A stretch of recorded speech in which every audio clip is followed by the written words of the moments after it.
এবং ফেরেশতা, যেই ফেরেশতাকে আল্লাহ সুবহানাহু ওয়া তাআলা নূর ও আলো থেকে সৃষ্টি করেছেন, এমন এক সৃষ্টি যাকে চোখে দেখতে পাওয়া যায় না, এমন এক সৃষ্টি যার ক্ষমতা হলো এই যে সে আকাশ থেকে পৃথিবীর ভ্রমণ করে এত দ্রুত যা আপনি কল্পনা করতে পারবেন না।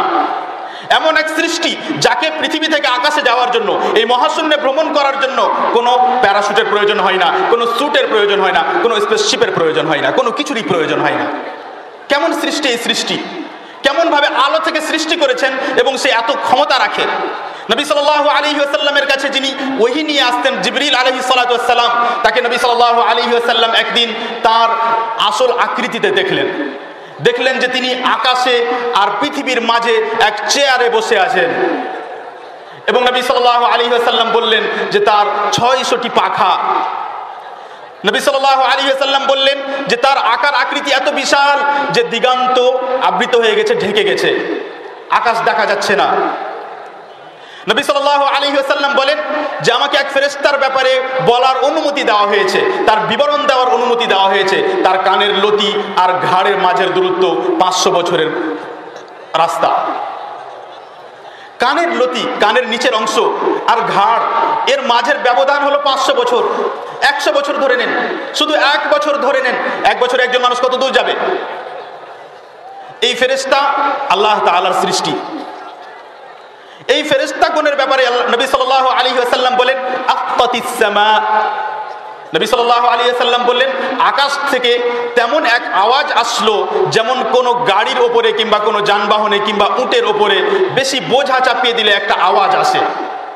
যেমন এই স্টেজের ওপরে যদি বেশি বোঝা চাপিয়ে দেওয়া হয় তাহলে নিচে থেকে কোনো এক আওয়াজ শোনা যেতে পারে, বেশি বোঝা হয়ে যাওয়ার কারণে, ভারী হয়ে যাওয়ার কারণে। এইরকম কোনো সময় আওয়াজ শোনা গেল, আকাশ থেকে এরকম আওয়াজ আসলো। নবী সাল্লাল্লাহু আলাইহি ওয়াসাল্লাম বললেন ওয়া হুক্কা লাহা আন তায়াত্ত, এবং এই আকাশের এরকম আওয়াজ হওয়াই উচিত ছিল, এরকম হতেই হতো।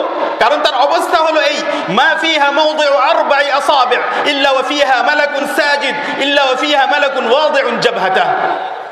এই পুরো এই বিশাল আকাশে, যার সীমা এখন পর্যন্ত গবেষকরা খোঁজ করে শেষ করতে পারেনি, এই বিশাল আকাশে 4 আঙ্গুল পরিমাণ এমন কোনো জায়গা নেই যেখানে কোনো ফেরেশতা নিজের মাথা রেখে দেয়নি, নিজের কপাল রেখে দেয়নি সেজদা অবস্থায়।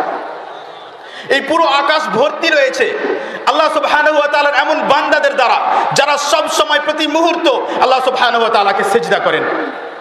এবং কিয়ামতের দিন এরা সিজদা থেকে মাথা উঠিয়ে বলবেন সুবহানাক মা আবাদনাকা হাক্কা ইবাদাতিক, হে আল্লাহ রাব্বুল আলামিন, তোমার পবিত্রতা বর্ণনা করি যে আমরা তোমার যথাযথ ইবাদত করতে পারিনি।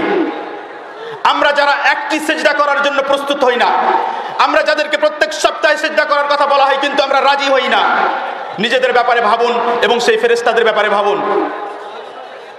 তারপরে মিলিয়ে দেখুন দুইটি কথাকে, যে মহান আল্লাহ সুবহানাহু ওয়া তাআলা যিনি সমাদ, যার কোনো প্রয়োজন নেই, যিনি সম্পূর্ণ, যার প্রয়োজন সবার কিন্তু তার কারো প্রয়োজন নেই, যিনি আল গনি, যার কারো প্রয়োজন নেই, যার কাছে সবকিছু আছে, কারো কোনো ইবাদতের প্রয়োজন নেই, কেউ নাফরমানি করলে তার কোনো ক্ষতি করতে পারবে না, তার সাথে সাথে তার ইবাদত করার জন্য এত ফেরেশতা রয়েছে যেই ফেরেশতাদের সংখ্যায় সম্পূর্ণ আকাশ পরিপূর্ণ। এরপর যদি আমি আর আপনি ইবাদত না করি তো আল্লাহ তাআলার কি আসে যায়? এরপর যদি আমি আর আপনি সিজদা করতে না প্রস্তুত হই তো আল্লাহ সুবহানাহু ওয়া তাআলার কি ক্ষতি হয়ে যাবে? যখন বলা হয় যে আল্লাহ রাব্বুল আলামিন আমাদেরকে ইবাদতের জন্য সৃষ্টি করেছে, আসলে আমরা বুঝতেই পারি না যে ইবাদত কাকে বলে। আমরা বুঝতেই পারি না যে ইবাদত কি জিনিস, মানতেই চাই না এই কথা যে ইবাদত করতে হবে।